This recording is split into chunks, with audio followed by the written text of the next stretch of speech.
Hello, I'm John David Ebert, and this is the second installment of my series on the four Gospels. This time we'll be talking about the story of the rebel Pharaoh, Akhenaten. Last time, in the first discussion, we talked about Gilgamesh. And by the way, I do have a version of the Gilgamesh epic that I retold in poetic form, Gilgamesh Redux. It is available on Amazon. In which I also included all the earlier tales of Gilgamesh's ancestors. A lot of people know the story about his father, Lugalbanda. That's in here, as well as Enmerkar, his grandfather, who was supposedly the one who invented writing in the city of Uruk. So he's in there as well. And then it tells the whole story of Gilgamesh. What we'll be talking about in this discussion is Akhenaten, and everything that I discuss in this video is available in this book, Rage in the Word. Gilgamesh, Akhenaten, Moses, and the Birth of the Metaphysical Age.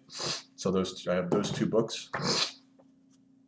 So Akhenaten then is what we want to talk about. Now, last time we looked at Gilgamesh and how Gilgamesh traversed the 12 signs of the zodiac and became initiated into the mysteries of the cosmos. And this gave him the sort of initiatory insight into the depths of the world, into the Absu, the abyss, and made him worthy to become awarded as judge of the dead in the underworld by the gods. But the key thing I wanted to note there, in that story, we can already see the pattern setting up of restlessness with the official state religion. These civilizations are crumbling. They're falling apart. Their old state religions that are tied in with the city-state are disintegrating, and we're beginning to see the rise of what I term polyphobia, fear of the polis. When Gilgamesh turns away from Uruk and rejects its priesthood as decadent and corrupt, the priesthood of Ishtar, Inanna, and journeys out into the cosmos to find something better, something beyond the walls of the city that he's not being given. And that already is setting up the pattern and prototype for what later will play itself out in the axial age prophets like Buddha turning away from the city of Kapila Vastu, going out into the forest and finding his own answers and coming back with Buddhism, the religion of self-salvation, or Muhammad going to war against the polytheism of Mecca is another example. Christ going to war against Jerusalem as a corrupt and decadent city, and he's got a new religion. So we get all of these religious founders that come along during the axial age to transform civilization, the second generation of civilization of Egypt and Mesopotamia. That's the first generation, and then the second generation we get the Greeks, the Jews, and the Hindus, and the Chinese. With Akhenaten now we have the story of an actual historical, it's not a myth, this is all based on historical documents. The Pharaoh Akhenaten lived around the year 1350 BC, so about 150 or 100 years before the Trojan War. The Exodus takes place sometime shortly after the Trojan War, around the year 1200, under the reign of Ramses II. Freud had said in his book Moses and Monotheism that he thought because Akhenaten is the first monotheist in the West, there's no doubt of that. He's the first Western zealot to go to war against polytheism, and he sets up the pattern for Western monotheism that comes out of that. So Freud tried to connect Moses with the court of Akhenaten. Moses, after all, has an Egyptian name, Moses, although it's a suffix. Note that Moses, the name means, it has something to do with birth, with being drawn into being out of the waters, but it's usually associated with a prefix. And the prefix is usually a god, like Re Mosa and Ka Mosa, the brothers who chased the Hyksos out of Egypt. So the prefix is missing, which is interesting given the fact that his god is an invisible god. It's aniconic, and we'll already see actually aniconic tendencies here emerging with Akhenaten as well. But I don't think that Freud's thesis is tenable. I don't think that Moses can be either identified with Akhenaten. I don't think that works. They're two very different personalities. And I don't think that he was a priest in the court of Akhenaten. What we likely have is possibly echoes. Maybe Moses has heard the story of this pharaoh who tried to eradicate Egyptian polytheism, perhaps. But in any event, I think that the Exodus with Moses takes place at least a century after the events of Akhenaten. So Akhenaten then. Akhenaten begins, we don't know that much about him, but we do know that he was most likely the high priest of the god Ptah in the city of Memphis. And Memphis was the old capital of the old kingdom. We're already here with Akhenaten in the new kingdom, which has already built its empire and is in a crumbling phase. And he was a priest of the god Ptah. Egypt is named after Ptah, Hakeptah, the land of the god Ptah. Ptah is similar to Osiris in certain ways. He's depicted as a mummy, an upright mummy with a staff, and he's a sort of builder, a carpenter. And his consort is Sekhmet, the lion goddess, and their offspring is Nefertum. Egyptian myth often occurs in triads like Osiris, Horus, and Isis, and Akhenaten will play around with that. So he was a high priest of Ptah, and he was also associated with the city of Heliopolis. And Heliopolis is the great city of the great Ennead, where their primary deity was Re, R-E, Re Harakti, which means Horus of the horizon. And Re was the god who, Re is the great sun god. And as far as Akhenaten was concerned, he was the only god worth worshiping. He's going to transform the Heliopolitan cult of Re into the world's first monotheistic religion. Re was depicted in these myths in Egyptian mythology as rising out of the ground in the east. First, he's the god Khepri, which is represented by a scarab beetle crawling up out of the eastern horizon. Then at noon, he is just simply Re, and then at sunset, he becomes the god Atum, A-T-U-M. Atum, who's a very old Egyptian god who was associated with the Heliopolitan Ennead, who creates the world through an act of masturbation, which is a kind of male version of parthenogenesis. And from the semen of this masturbation are produced the first pair, Shu and Tefnut. Shu is the god of air, and Tefnut is the goddess of moisture. They produce Geb and Nut. Geb is the earth god, Nut is the sky goddess, and Shu is the air, who separates them in the act of copulation, lifts up Nut, and she becomes the spangled star. Geb is down below, always depicted with a knee, one bent knee raised. That represents the pyramid as the prototypal mound, the original first mound that arose after the flooding of the Nile began to recede. And on that hill, there's the god Atum, who masturbates and creates these four gods. Geb and Nut then give birth to Osiris, Isis, the brother-sister pairs, Set and Nephthys. That's the Ennead, and those are the only gods worth worshiping as far as Akhenaten is concerned. He begins still being tolerant of polytheism, but he wants to restore the cult of Re Harakti. It only becomes intolerantly monotheistic later on. So he wants to restore this. Now, what had happened is that Re came into popularity during the 4th dynasty, which is the period of the great building of the 3 great pyramids. And you can see in the suffix the name Kaf Re, who is the builder of the Great Pyramid, and Menkau Re, who has the third, the smaller one. But Re is coming in there and overturning the Osiris cults, the mortuary cults, the cults that are associated with the nighttime sky, and they're orienting everything toward the eastern horizon. They actually moved the mortuary chapel, which in the 3rd dynasty had been associated with the pyramid of Zoser, who creates the world's first great true pyramid. It's a stepped pyramid, but the mortuary chapel is on the north face, aligned with the pole star, and they move it during the 4th dynasty to the east face because they're solarizing. They're shifting to the eastern horizon. The Sphinx faces the eastern horizon, awakening and facing the rising of the god Re.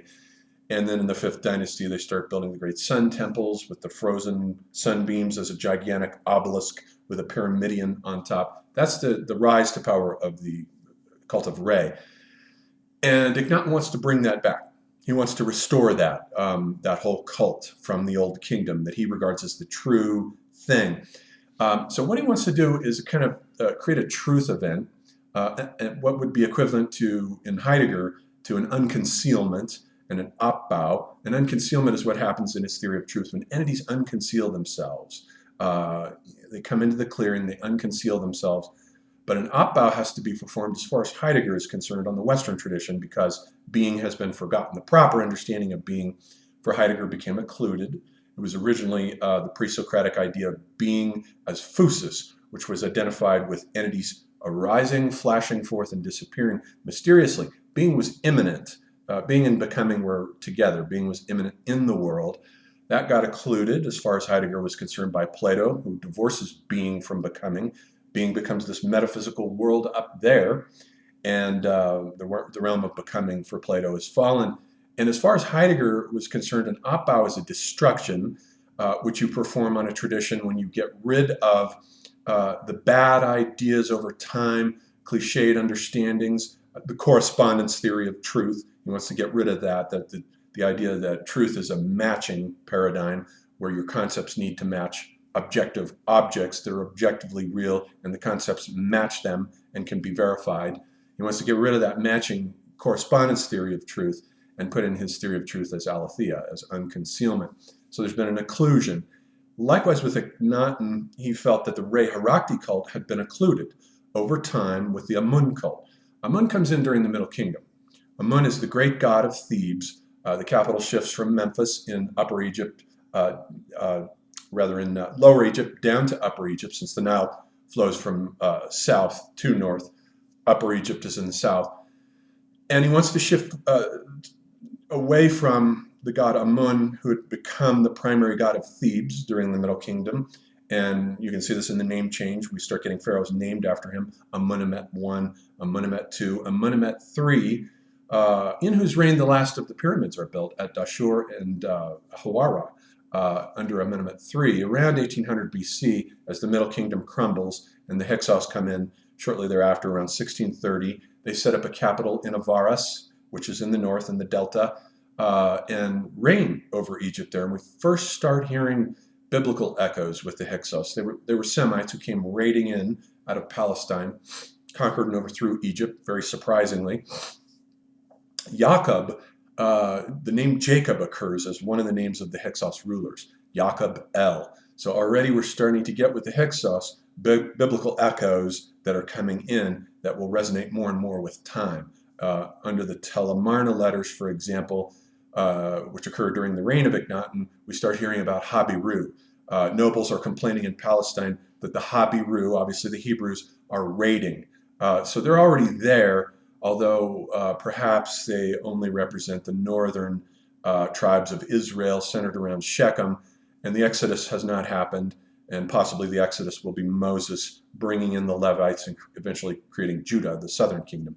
So there seems to be two different versions of the Hebrew world there, with Israel in the north, Judah in the south. But the Exodus hasn't happened yet, but clearly there are Hebrews running around. They may be leftovers from the sea peoples. We don't know.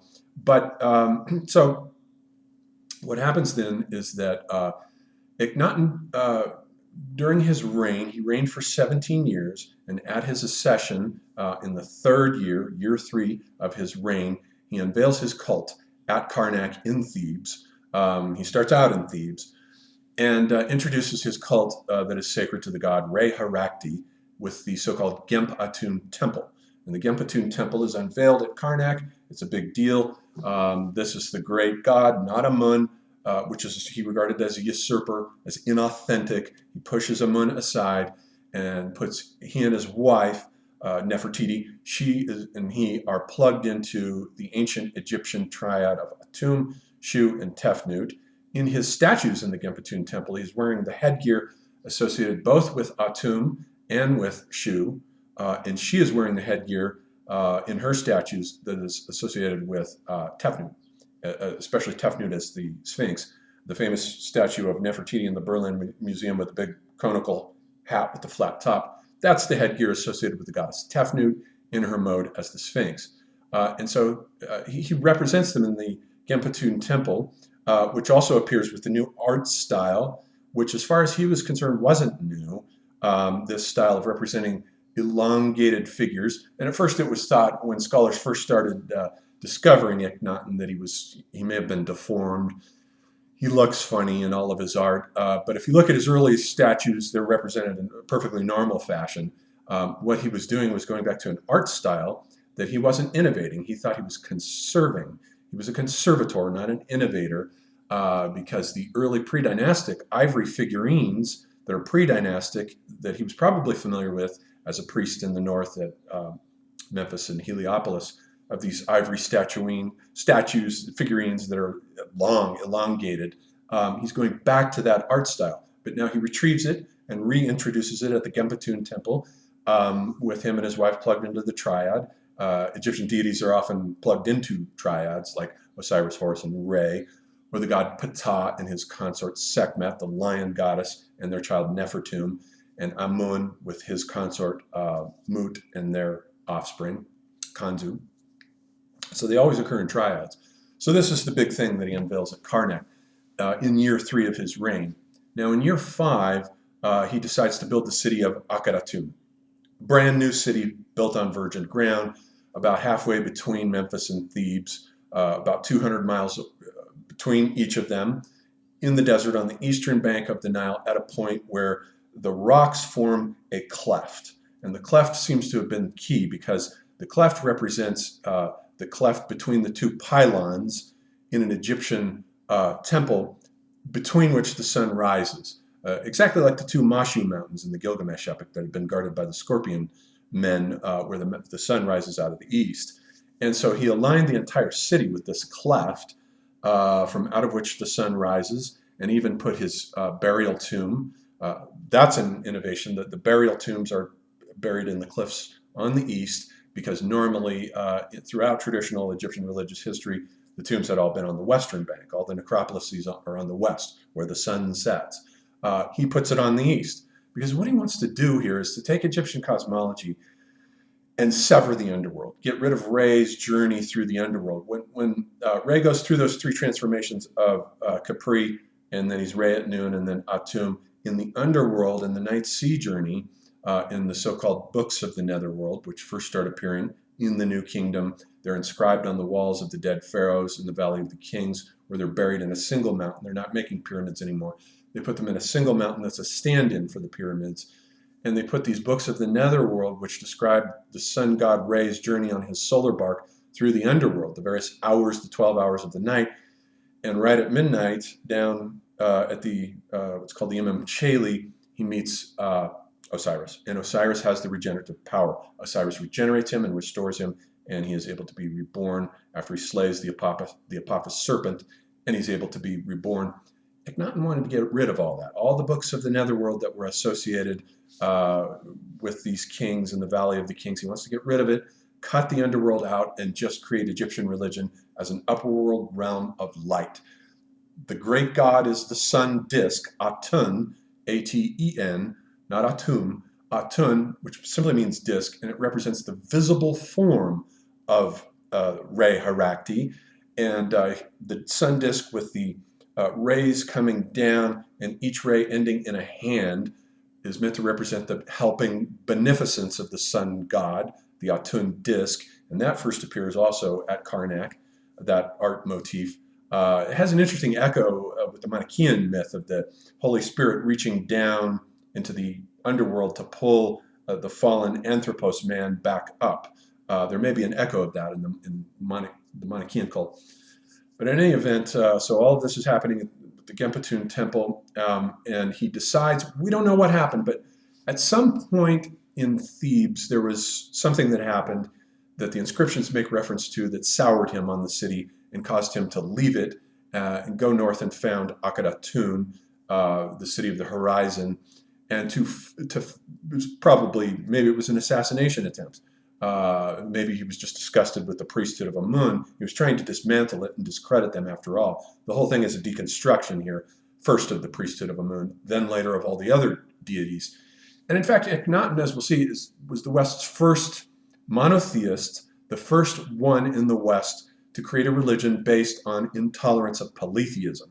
The very plural word for God, gods, later will be excised, as Akhenaten will send men out with chisels out throughout the land to erase all plural references to gods, plural. That's monotheism. There it is. It's a singularity. It definitely happens with Akhenaten.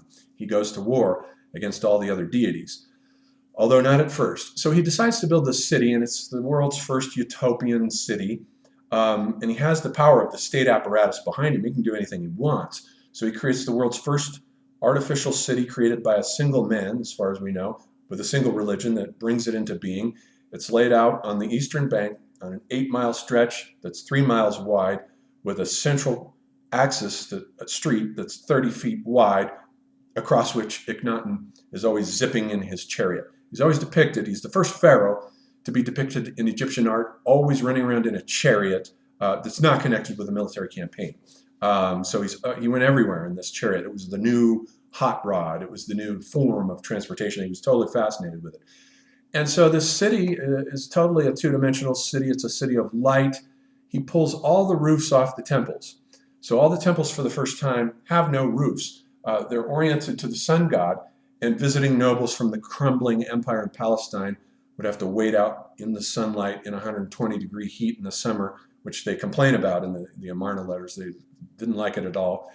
And everything is opened up and exposed to the beneficence of the sun god. This is the new revelation. And the sun god, part of the problem is it's almost as though he has taken the Apollonian aspect of Egyptian religion and cut away its Dionysian aspect. Or it's like Vishnu without Shiva.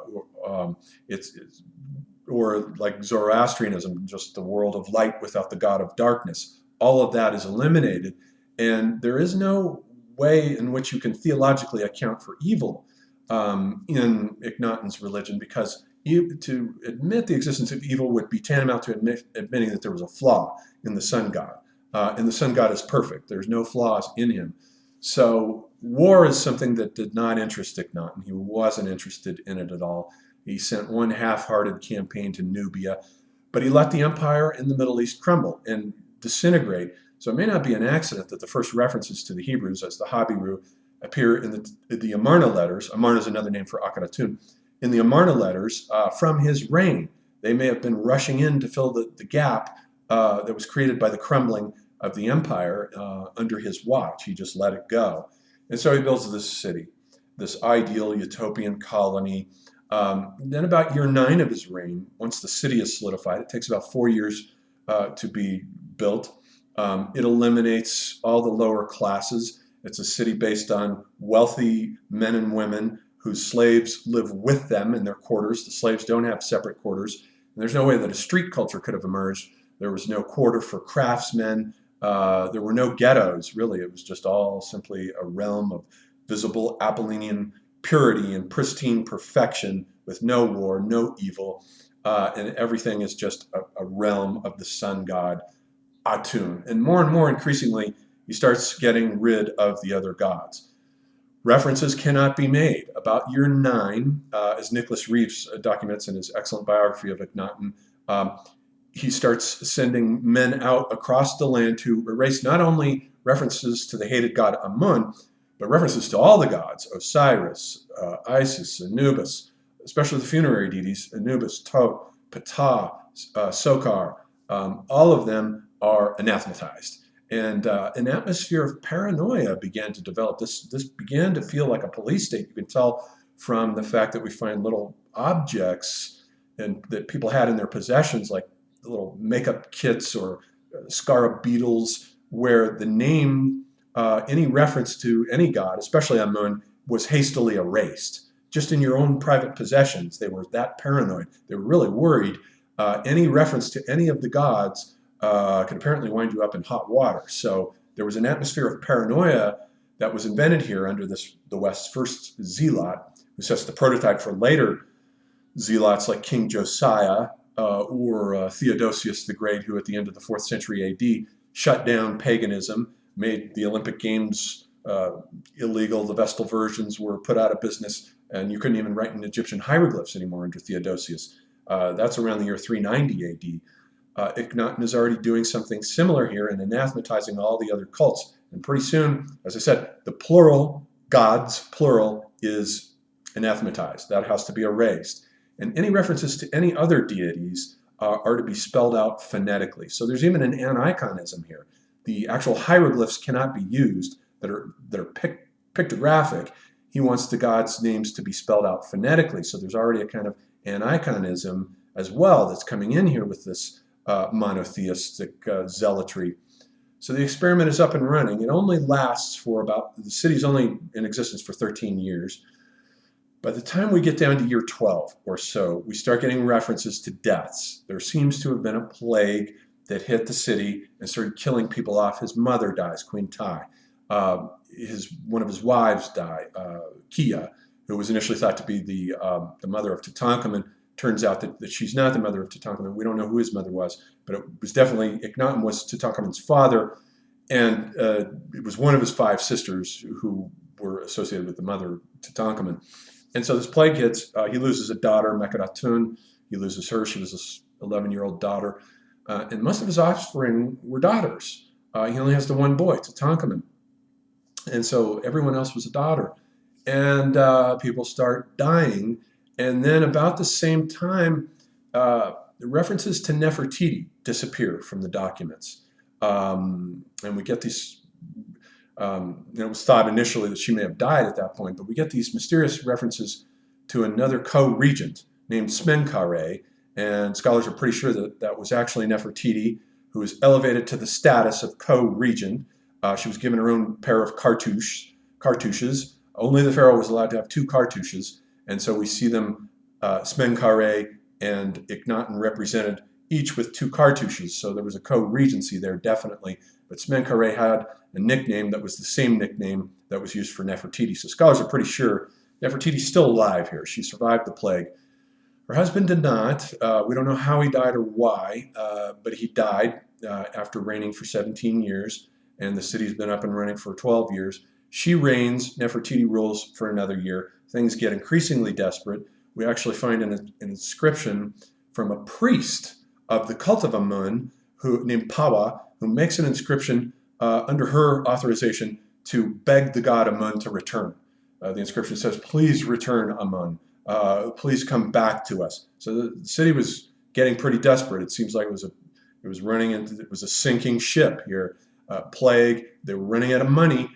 Money wasn't coming in from Palestine anymore because the empire was disintegrating there, and the money that had been coming in from the Amun priesthood, that had been dismantled, so there was no money coming in there. So they're running out of money, they're running out of resources. The whole ship started sinking, and pretty soon Nefertiti dies after reigning for about a year, and one of the war generals, a man named Ai, comes in along with Tutankhamun, whose original name had been Tutankhatun, but apparently Ai advised him to drop the reference to Atun, put Amun back in, so he becomes known as Tutankhamun, and he reigns as a boy king. He comes to the throne, he's 9 years old, reigns for 9 years, dies at 18, probably not assassinated. It turns out re-examination of the mummy, according to Zawi Hawass, shows that the head wound was actually made during the mummification process. It wasn't inflicted on him. He appears to have died of the plague, perhaps. They're not really sure, but he was a sickly individual who had a club foot and possibly a cleft palate, possibly as the result of genetic intermixing through incest between Akhenaten and one of his sisters. So he dies at 18. Ai rules. Ai is spelled A-Y, by the way. Ai rules. He's a military man. He was general of the chariotry. He rules for 3 years. And then another military man who had been off in Palestine trying to restore the empire, a man named Horemheb, comes back in. It may have been a military coup. He takes over,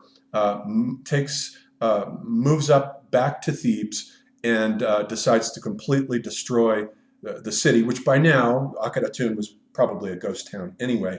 But men were sent to completely dismantle, tear apart all the buildings, and many of the blocks from those buildings were actually reused for new temples that were built in Thebes.